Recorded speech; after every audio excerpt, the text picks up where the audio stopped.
Hello friends, இன்னைக்கு பார்த்தீங்கன்னா afternoon ஆகிடுச்சு. லேட்டாக தான் வந்து எழுந்திரிச்சோம்.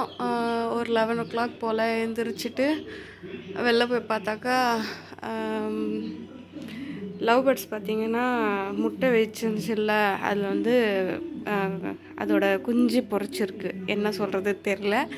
ஸோ அதோட கிட் வந்து வெளில வந்திருக்கு. ஸோ அது பார்த்துட்டு ரசிச்சுட்டு அப்படியே உக்காந்துட்டேன். இப்போ பார்த்தீங்கன்னா ஃபுல்லாக வேலை இருக்குது. வீடு பார்த்தீங்கன்னாவே தெரியும், எல்லாமே அப்படியே கீழே சதுரி கிடக்கு. பசங்க நேற்று படிச்சுட்டு இருந்ததெல்லாம் அப்படி அப்படியே போட்டு வச்சுருக்காங்க.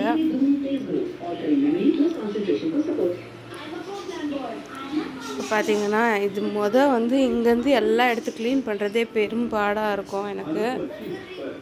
நேற்று கழுவுன பாத்திரம் கூட இன்னும் எடுக்கலை. ஸோ இப்போவும் திருப்பி சேர்ந்து போய் கிடக்கு. இதெல்லாம் வந்து க்ளீன் பண்ணணும், வீட்டை பெருக்கி துடைக்கணும்.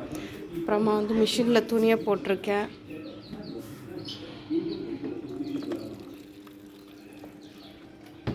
இப்போ வர வர மிஷினில் வந்து தண்ணி வந்து சரியாகவே வர மாட்டேங்குது. நல்ல ஃபோர்ஸாக தான் வந்து வாட்டர் சப்ளை இருக்கும். அது வந்து பார்க்கும்போது அவரே வந்து சொன்னார், இந்த சர்வீஸ்க்காக வரவரே வந்து இது செட் பண்ண வரும்போது சொன்னார், நல்லா வாட்டர் வந்து ஃபோர்ஸாக இருக்குது அப்படின்ட்டு. இப்போ பார்த்தீங்கன்னா இந்த மாதிரி தான் வருது.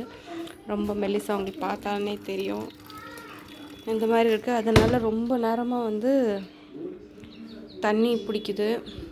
பார்த்தீங்கன்னா இந்த குப்பை கிட்ட வந்து விளையாண்டுருக்குது இது. இப்போ போய் கரெக்டாக எல்லா வேலையுமே முடிச்சிடணும். ஃபஸ்ட்டு வீடு பெருக்கி கூட்டிட்டு அப்புறமா வந்து இந்த கிச்சன் தான் அரேஞ்ச் பண்ணணும். இந்த பாத்திரம் கழுவுறது தான் யார் தான் கண்டுபிடிச்சான்னு தெரில. டெய்லி 3 டைம்ஸ் அந்த மாதிரி ஃப்ரெஷ்ஷாக ஆக்கி கூட சாப்பிட்டாலும் 4 பாத்திரங்க தான் விழுது. சீக்கிரமாக வந்து வீட்டை பெருக்கிட்டோம் அப்படின்னா கூட ஒரு 3 டைம்ஸ் சமைச்சா கூட பரவாயில்ல. கொஞ்சம் கொஞ்சம் தான் பாத்திரம் வந்து சேருது. பார்த்திங்கன்னா இங்கே ஃபுல்லாகவே அப்படியே க்ளீன் பண்ணி விட்டேன், பெருக்கி விட்டேன். அதுக்குள்ளாரே பார்த்திங்கன்னா என் பசங்க பாருங்கள் என்னென்ன ஊற்றி வச்சுருக்காங்க. பார்த்திங்கன்னா அழகாக குட்டி போட்டிருக்கு. அதுக்கிட்டே நெருங்க விட மாட்டேங்குது. ஆனால் நிறைய லவ் பேர்ட்ஸ் இந்த கூண்டில் இருக்கிறது எல்லாமே போய் அந்த குழந்தைய பார்க்க போகுது. ஸோ அது வந்து சேர்க்கவே மாட்டேங்குது.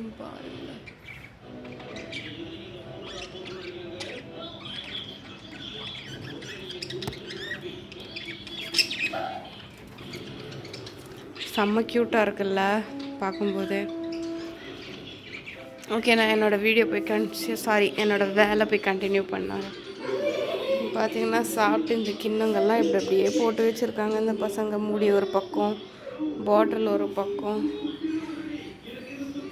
ஒரு சில டைம் வந்து எவ்வளோ தான் வேலை இருந்தாலும் நம்மளுக்கு போய் செய்யவே வந்து தோணாது.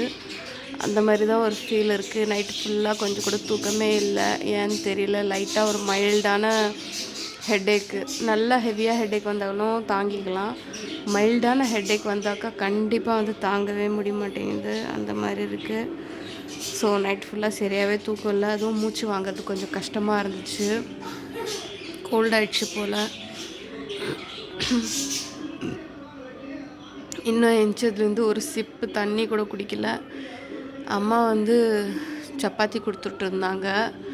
ஸோ பிரேக்ஃபாஸ்ட்டுக்கு அதே அப்படியே வச்சுட்டேன். பசங்களும் வந்து ஸ்நாக்ஸ் அது இதுன்னு சாப்பிட்டுட்டு அவங்களும் வயிறு ரொம்பிக்கிட்டாங்க. நேற்று போய் ஷாப்பிங் போனாக்கா அவங்க இதெல்லாம் வாங்கிட்டு வந்திருந்தாங்க, வேஃபர்ஸு, அப்புறமா கேக்கு. இதெல்லாம் எப்போ வீடியோன்னு பார்த்துட்டு இருந்தாங்க போல். நைட்டு 10 அந்த மாதிரி தான் வீட்டுக்கு வந்தாங்க. ஸோ சாப்பிட்டுட்டு படுக்கிறதுக்கு கரெக்டாக இருந்துச்சு. அதுலேருந்து பார்த்திங்கன்னா இது ஸ்நாக்ஸ் வந்து சாப்பிட்றதுக்கு விடலை.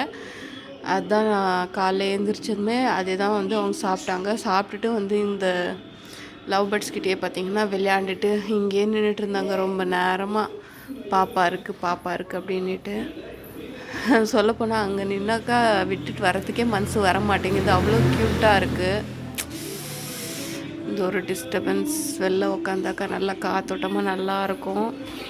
பட் பார்த்திங்கன்னா இந்த வண்டி சத்தங்க தாங்க முடியாது. வீட்டில் எந்த பசங்களை வச்சுட்டு என்ன ஒரு பிரச்சனை அப்படின்னு பார்த்திங்கன்னா 2 பேருமே மாற்றி சண்டை போட்டுக்கிறாங்க. அதுதான் அவங்களுக்கு வந்து ரொம்ப டென்ஷனாக ஆகுது எனக்கு. அவங்கள தடுக்கிறது ரொம்ப கஷ்டம். ஓகே ஃப்ரெண்ட்ஸ், என்னோடய வேலையெல்லாம் முடிச்சுட்டு நான் உங்களை மீட் பண்ணுறேன். பை.